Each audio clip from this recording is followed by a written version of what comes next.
Oke, pada kali ini kita akan coba melihat dari video yang sebelumnya bahwa kita melakukan scaling data, scaling feature dari Boston Home Price. Kali ini kita akan lihat pengaruh dari masing-masing scalar ini terhadap R kuadrat dari koefisien korelasi dari variabel X dengan variabel Y-nya. Kita mulai dari scalar, kita akan import dulu semuanya, import scalarnya, jadi from scalar preprocessing, import keempat-empatnya langsung kita import saja, scalar, standard scalar, kemudian minmax scalar,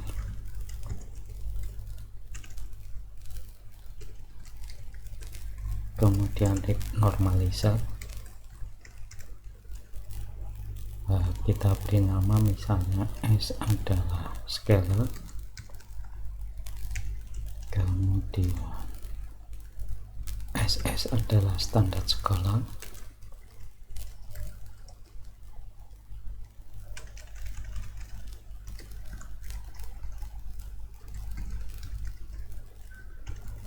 kemudian kita beri nama MM adalah minmax scalar. Oke, kemudian N adalah normalizer,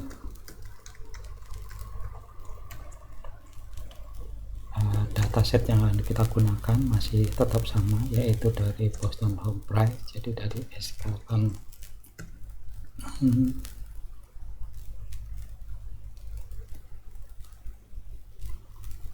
scalar tidak dan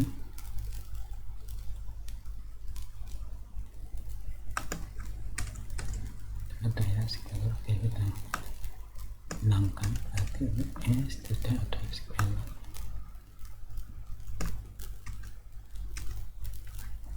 Kita buat dua, berarti jadi tiga, standar scalar, minmax scalar, dan normalizer. Dataset yang kita gunakan masih sama, yaitu Boston Home Price.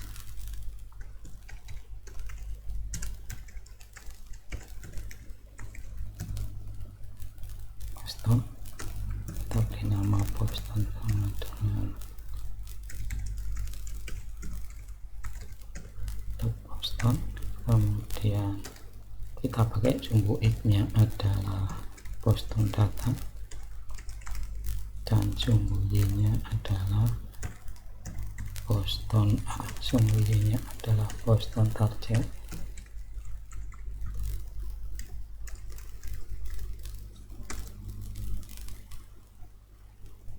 Oke, coba kita lihat berapa dimensinya. Kita lihat coba, jadi dia berupa array, bukan lagi data frame karena kita tidak mengubah ini dalam bentuk data frame. Kemudian kita import linear regression nya from scikit-learn linear model. Kita import linear regression,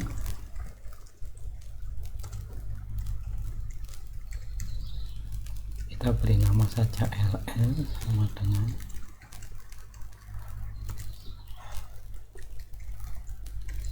regression. Oke, sudah siap. Kita buat datasetnya, kita transformasi dulu masing-masing dataset ini dengan menggunakan SS. Oke, berarti ini di SS fit Y, kemudian MM fit Y, kemudian N fit Y,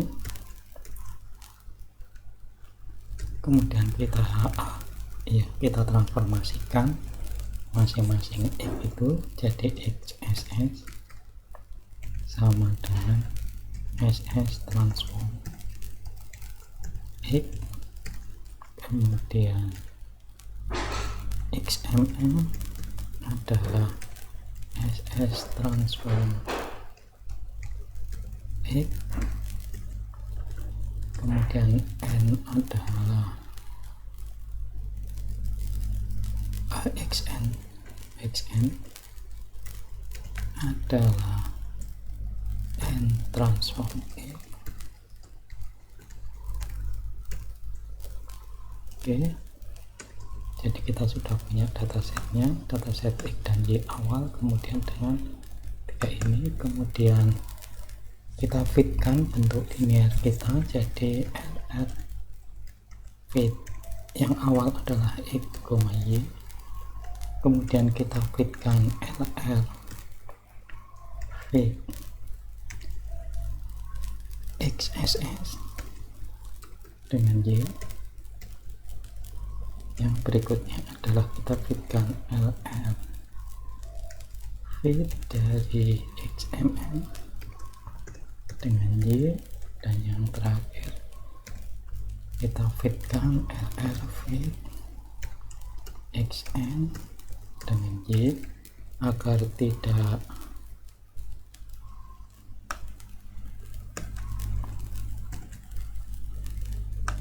campur. Nanti saya coba bedakan, ini misalnya ini adalah LSS RS gitu saja, kemudian yang ini kita buat LN, kemudian yang ini saya buat LN gitu.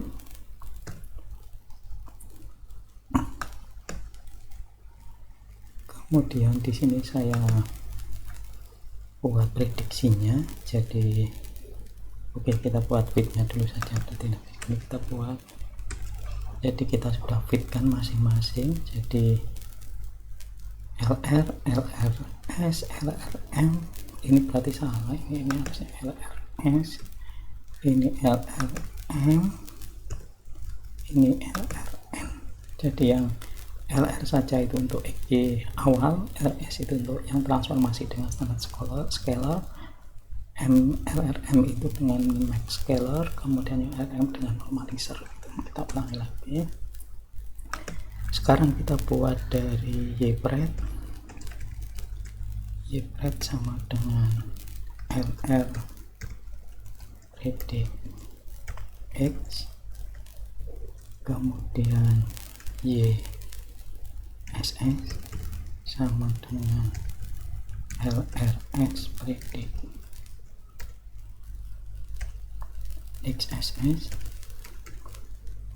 kemudian YMM sama dengan LRM predict XMM, YN sama dengan LRN predict XN. Oke, nah, kita lihat nilai regresi dari nilai R kuadrat dari koefisien korelasinya. Coba kita import dulu di sini from Escalon matrix, import R2 score, mean square error,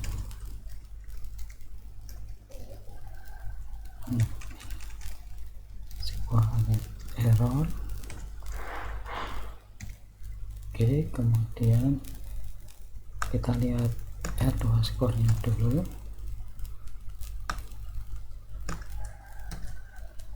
Oke,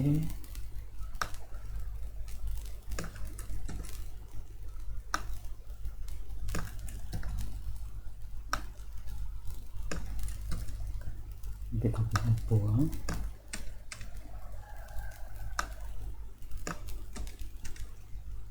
Oke, untuk membedakan berarti ini kita beri nama R1 R awal begitu, R1 ini adalah R2 dari SS Standard Scholar, kemudian R3 dari Minmax Scholar, dan R4 dari normalisar. Oke, ada masalah?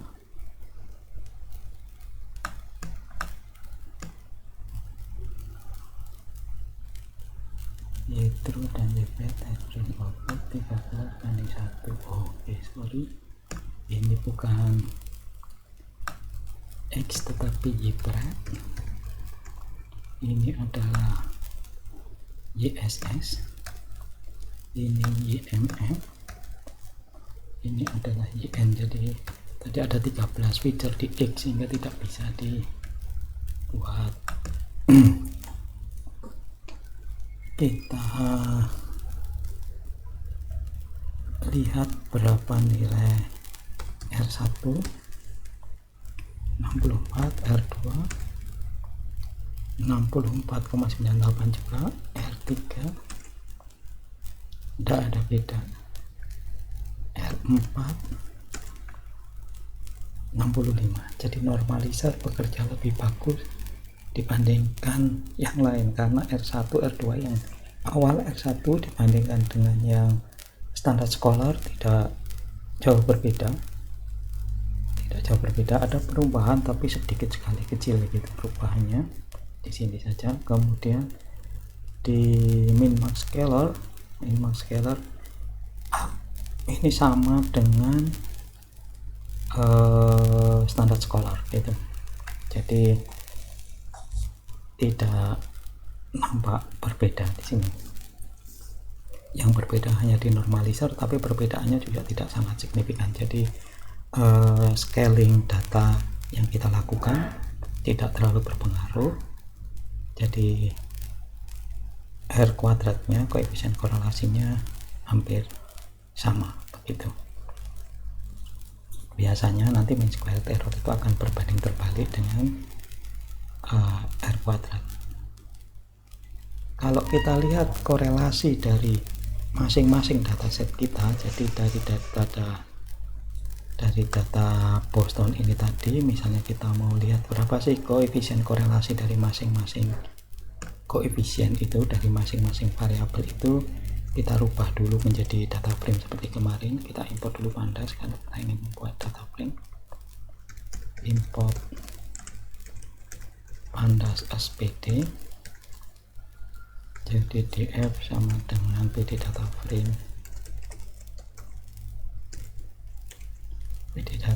Boston data. Kemudian kolomnya masih tetap, yaitu df kolomnya adalah Boston feature name,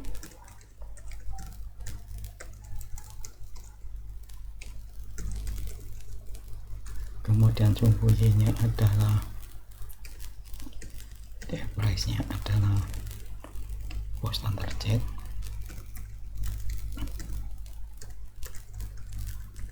Maka kita akan dapatkan df berupa tabulasi data Boston kita, terdiri dari 13 variabel input dan 1 variabel output di sini. Nah, kalau kita mau melihat korelasi dari masing-masing variabel ini satu dengan lainnya, termasuk nanti juga dengan price ini, kita bisa menggunakan df core. Jadi kita melihat korelasinya di sini, korelasi dari crime dengan crime tentu satu, crime dengan zona itu minus, kemudian crime dengan index itu 0,4 dan seterusnya. Kita bisa tampilkan ini dalam bentuk heatmap, barangkali heatmap. Jadi kita import Seaborn dulu.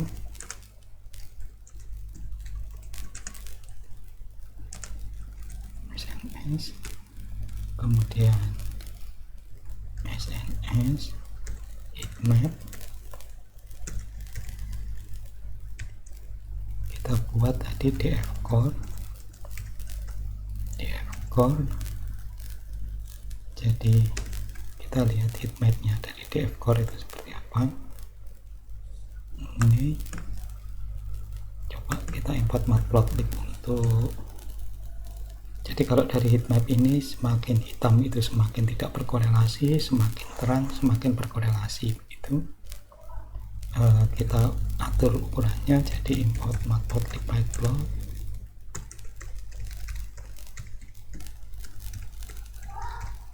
splt, kemudian plt rig size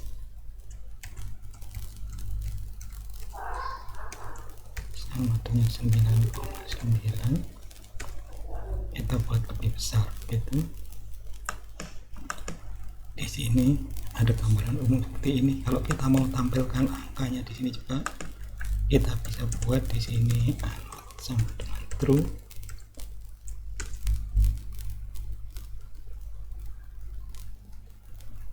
Ini angkanya masuk di sini. Jadi yang terang-terang ini menunjukkan korelasi yang tinggi antar variabel.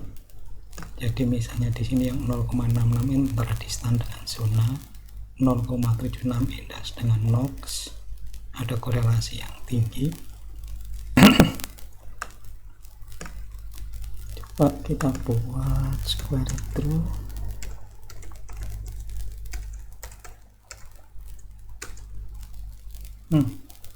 Square true.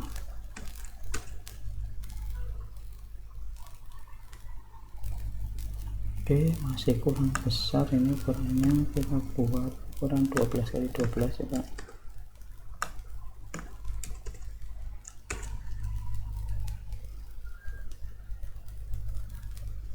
Oke, lebih baik.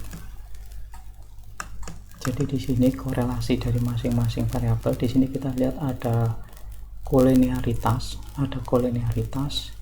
antar variabel. Tapi coba kita fokus karena kita tadi melihat di pengaruh scaling terhadap harga, gitu, prediksi harga.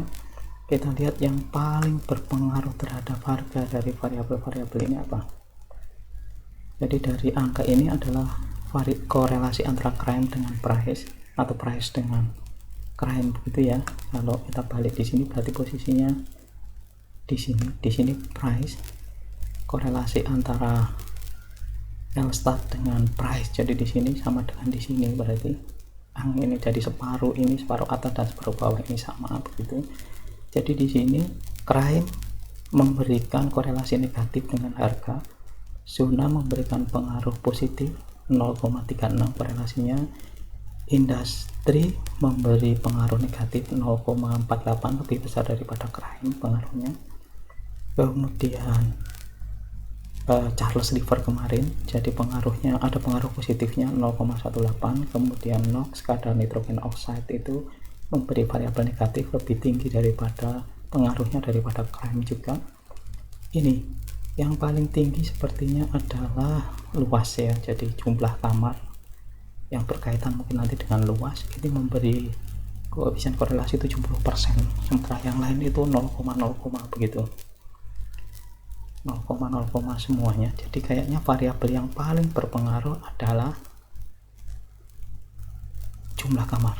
Sehingga kalau kita buat korelasinya tadi, jadi di sini tadi kita buat R1, R2 dari semua variabel, kita hanya akan melihat kalau kita bandingkan masing-masing data ini tadi R kuadratnya, ketika kita gunakan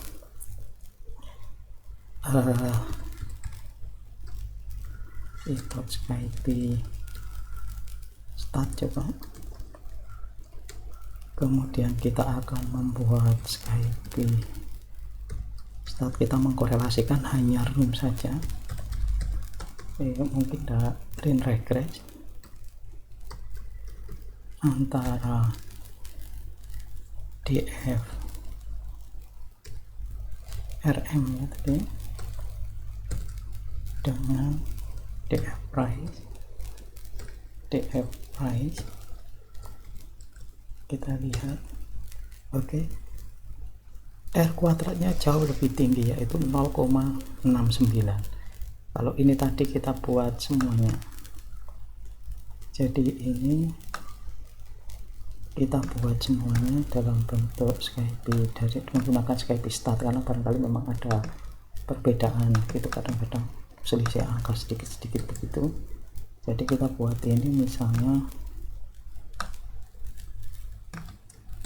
ini kita hitung di sini.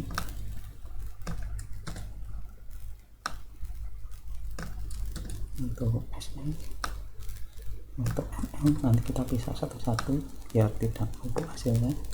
Bisa juga kita buat print sih. Di sini print,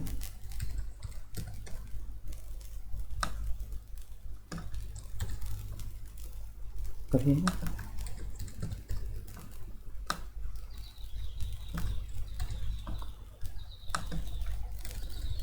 print. Kita beri nama biar nanti bisa kita pisahkan. Jadi di sini misalnya data awal,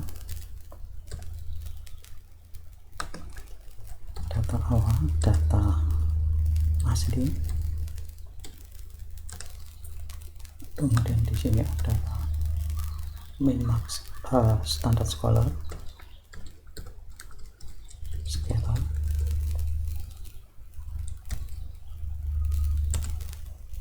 kemudian di sini ada koma, nanti memberi error nanti. Min max error,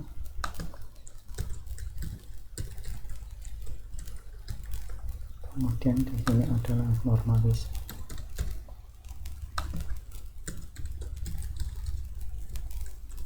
Jadi di sini adalah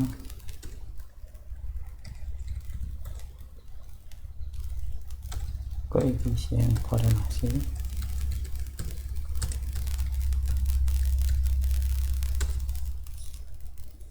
Jadi untuk data asli kita lihat R kuadratnya menggunakan line regress ini nilainya cukup, data asli 0,86,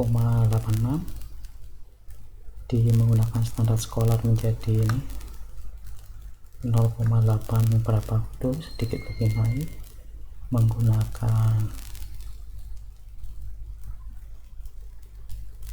lebih ya naik sedikit gitu ya, tambah turun tambah. Kemudian kalau yang menggunakan min-max scalar 775 masih sama belakangnya 775, ini 5 naik sedikit sekali, ini malah turun seperti ini kalau dilihat. Jadi 755 malah turun. Kemudian yang menggunakan normalizer dengan menggunakan line regress, dia nilainya 0,8626, naik sedikit, tetapi nilainya berbeda dengan kita menggunakan Scikit-learn linear regression dengan menggunakan Skype Stat di sini. Jadi R kuadratnya semacam ini turun, berarti kalau menggunakan Skype Stat jadi lebih rendah daripada ketika semua variabel dimasukkan, tapi hanya dengan menggunakan jumlah kamar atau room saja nilainya relatif tidak berbeda begitu, dalam artian ini berarti 30% dari sisa datanya itu dipengaruhi oleh 12 variabel, sementara di sini itu 13 variabel memberikan variabel sekian ini, sehingga ini bisa dilihat juga dari nilai ini tadi bahwa sebenarnya komponen yang lain itu variabelnya kontribusinya itu hanya 0,0,0, sementara yang paling tinggi itu hanya di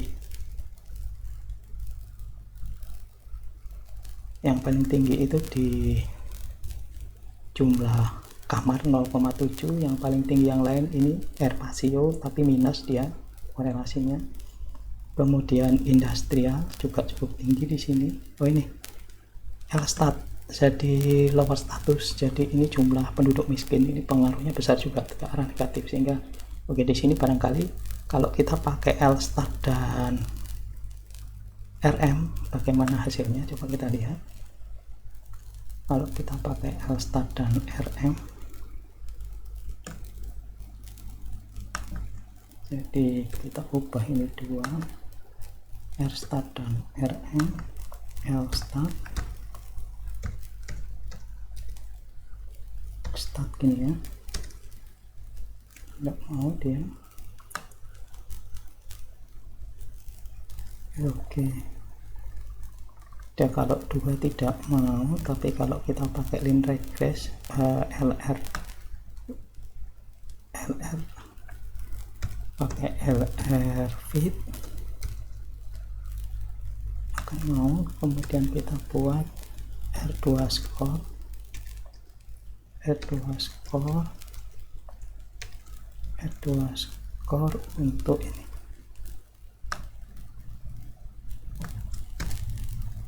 Coba kita lihat apakah mau kalau kita masukkan ke dalam R2 score. Tidak diketahui kan, yepret.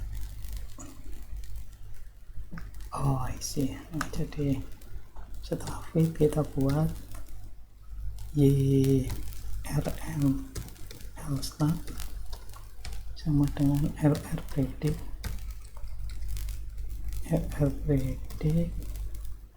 ini.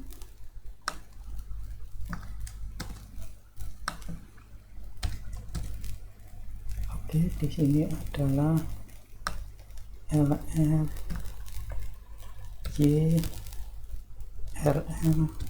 L start. Oke. Kelebihan kurung.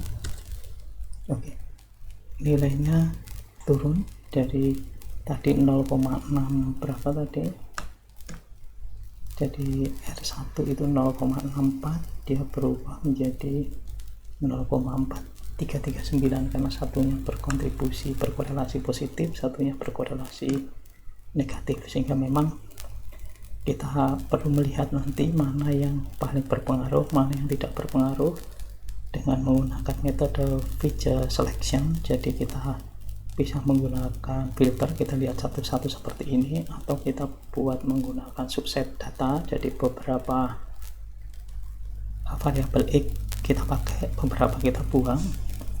Kita bisa menggunakan metode wrapper, jadi di backward stepwise atau forward stepwise gitu. Jadi di kalau forward itu jadi 1 ditambah 1 ditambah 1 ditambah 1 itu variabel dimasukkan ke dalam persamaan X, ke dalam data X dikorelasikan dengan Y. Kalau yang backward itu semuanya dimasukkan dulu kemudian dikurangi satu-satu begitu. Atau kita bisa menggunakan metode regularisasi shrinkage menggunakan regularized regression begitu. Atau kita bisa menggunakan juga dimension reduction menggunakan PCA atau PCR ya, principal common regression atau PCS. Itu mungkin tambahan untuk pengaruh scalar terhadap